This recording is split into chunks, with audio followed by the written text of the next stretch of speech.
You may remember about a year ago, it was right around this time actually, I did a little mini preaching series, 3 weeks, on where we looked at sins that perhaps we engage in our entire lives, but never really give them consideration, right? Like maybe, we think of and confess sin of lust, stealing, but there's other sins that are hidden. Maybe very common still, but hidden, and thereby we can do a lot of damage to our souls because we don't seek out healing. It can keep us less free or not whole. It can keep us from having a greater degree of interior peace. Last year we looked at the sin of detraction, envy, and anger. And today we want to look at the vice or the sin of vainglory. Because as we see on one element that's on display in our gospel today. So two things: understanding the vice of vainglory, and then secondly, how we're healed from it. So first, understanding the vice of vainglory. You may be familiar with the story of a young man who grew up in a small town, and he left that small town to go to college and then later to law school. And after getting his law degree, he decided to go back to the small town so that he can be kind of the big man in the small town, to make a big impression. And so when he opened up, he gets the town and he opened up his law office, it got to a rather slow start. And one day when he saw a man walking down the sidewalk, he decided to make a big impression on this potential new client. So as the man got to the door, the lawyer picked up his phone, motioned the man in the door, all while speaking on the phone. "You tell those clowns in New York that I'm not settling this case for any less than $1 million. My team will reach out to you later in the day, but I gotta go now." Hangs up the phone, turns to the man and says, "I'm sorry to keep you waiting. What can I do for you?" And the man looks at the lawyer and says, "I'm from the phone company and I've come to hook up your phone." Vainglory. It's not about what I think of myself. That's the sin of pride, of having an elevated view of oneself. But vainglory, which is an offshoot of pride, vainglory has to do with my concern of what others think about me. So when we speak about the sin of vainglory, right, because there's just a natural element of it. Thomas Aquinas talks about every human person, it's a natural appetite for one to wish that their goodness become known to other people. Right? That's just a natural appetite we have, and that's a good thing. Even Jesus turned to the disciples and said, "Let your light shine before others, that they might see your good deeds and then glorify God."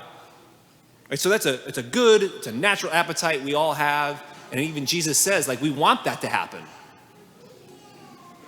But where it becomes a sin, when we talk about the vice of vainglory, it's an excessive and disordered desire for recognition, for approval, for glory, praise. Ultimately, a disordered, excessive desire of wanting applause. Image is everything. Image is so important for the vainglorious. And you see that in the gospel in an account. James and John, even in the other disciples, because when they hear James and John make the move that they make, they become indignant because it's kind of like, hey, we want that too.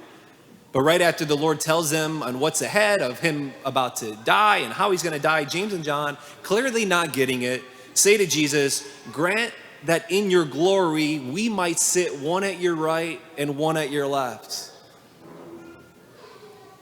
And you see the game there James and John is playing. You see what's going on. They're saying, I want others to see me in that spot of glory. I want the recognition of being in that high spot, the approval of men, the accolades. Ultimately, I want the applause to be in that spot, from being in that spot. The applause of man. Just think for a minute, like our online age today, social media, posting things to be seen in the best light. In fact, there's an element of vainglory. Thomas Aquinas talks about how he describes the vainglorious. They have a temptation, even because this is so important for them, that to say things and do things, or even we could say post things, to get praise and accolades about something that's not even quite true about themselves. So it's like I want to put out an image that's like about my family, about my marriage, about what my kids are like, that might not even be true, but I want to put it out there so as to receive the accolades of man, the applause, the approval. And the move, I mean, we know, and I think we're increasingly seeing this in our online age, is that it really undermines our identity. One, being in that spot of always worrying of what other people think of me, it can cause one to be very fragile. It shifts our focus from God and others to oneself. You're always concerned about the ego. And, it's not uncommon. Blaise Pascal, in one of his Pensées, Blaise Pascal is he's a mathematician, astronomer, great Catholic. He's got a way of really speaking into the human soul and what goes on in the human soul and the human heart. He put it this way: vainglory is so deeply rooted in the heart of man that a soldier, a camp instructor, a cook, a locksmith, they will all boast and expect admirers. And philosophers expect to have admirers too. And those who write against philosophers, they too want to enjoy the reputation and prestige of writing well.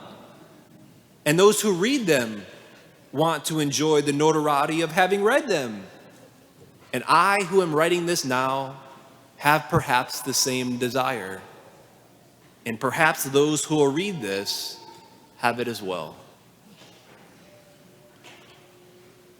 Are you humble enough, courageous enough, have the self-awareness enough to say and to see how that you long for approval, accolades, recognition, that I long for applause? Can I see that about myself? Can I notice it? What's the move? How are we healed? First, I want to say how we're not healed, because there's a modern day approach to this, and we see it and we hear it all the time. It's quite common, and it goes like this: don't care and don't worry about what anybody else thinks about you. You do you. Live your life and have no concern or worry about what anybody else thinks about you. It doesn't matter what anybody else thinks about you. You do you. That is a modern day banner that waves. Often to children, most especially, but that approach doesn't work. It leads to problems. Listen rather to St. Paul. 1 Corinthians chapter 4, he says, I care very little if I am judged by you or by any human court. Indeed, I don't even judge myself, he says. My conscience is clear, but that does not make me innocent. It is the Lord who judges me, Paul says. So on one hand, Paul is saying, I don't care what anybody else thinks about me, right? You hear, that's what he says. I don't care if you or any human court judges me. And we might say that, man, where does Paul get that kind of confidence? Where does Paul get that kind of confidence where he says, I don't care what anybody else thinks about me? We would say, well, surely he's just got to so carefully think about what he thinks about himself. But no, that's not what Paul says. He says, I don't even care what I think about myself, but it is the Lord who I care. It's the Lord who's my judge. In other words, he's saying, I care and I rest upon whether or not I have the Father's approval. I care whether or not I'm receiving the applause of the Father and the recognition of him.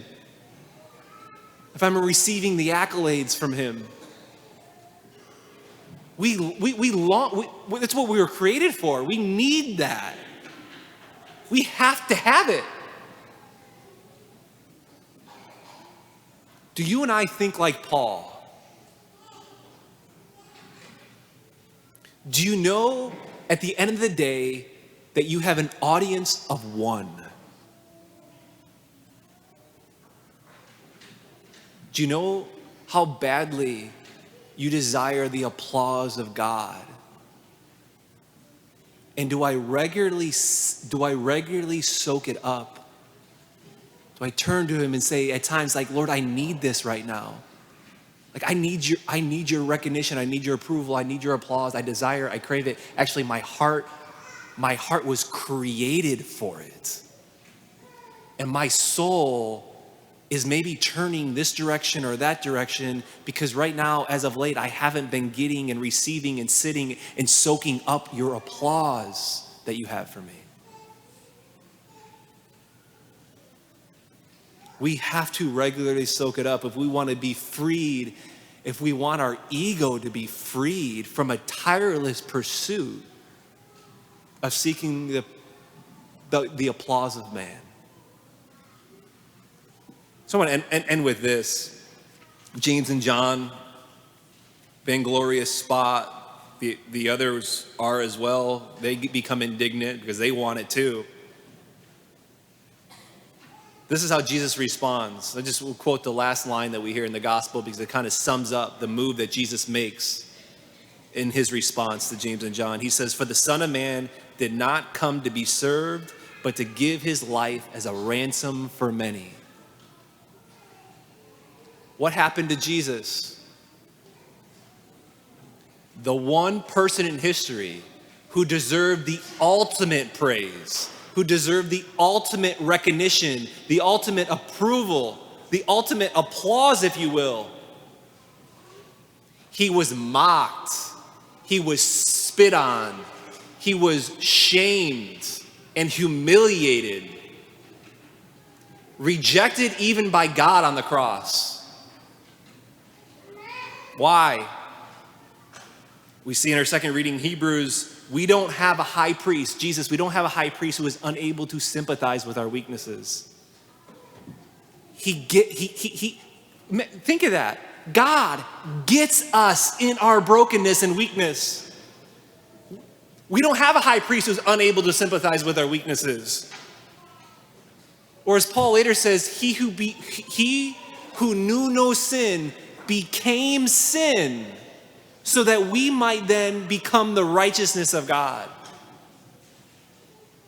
You see the move that's happening there is like in our brokenness, God sends, and our inability really in a way, because of sin and our brokenness, God sending his son to die for us on the cross. In the midst of our disordered desires and how things get off here, and so as to save, redeem, so that we might become the righteousness of God. And that's why Paul can say what he says. I don't care what other people think of me. I don't care what I think of myself. I care about God. Because he points, as Jesus points to here as a ransom for many, Jesus points to the cross. And that's why Paul says, I don't boast of anything. I don't boast of myself. What does he say? I boast in the cross. The cross has got to be our only boast. So just encourage us to look to the cross and have that be the reminder at the end of the day, we have an audience of one so that we then might be freed from the vice of vainglory.